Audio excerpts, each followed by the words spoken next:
Le président turc Recep Tayyip Erdogan a annoncé le début du déploiement de ses troupes en Libye dans le but de soutenir le gouvernement d'union nationale reconnu par l'ONU.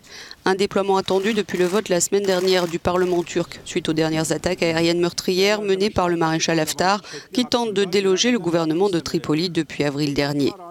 La Russie a demandé une réunion à huis clos du Conseil de sécurité de l'ONU sur la Libye ce lundi.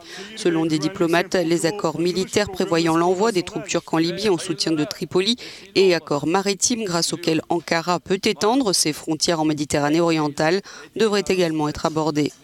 Des accords qui ont été annulés par le Parlement libyen basé à Benghazi et favorable au maréchal Haftar. Les Européens ont clairement échoué à mettre fin au conflit entre l'Est et l'Ouest libyen et s'ils se focalisent aujourd'hui sur l'organisation à Berlin d'une conférence sur la Libye, ils ont laissé un vide que la Turquie a aussitôt rempli.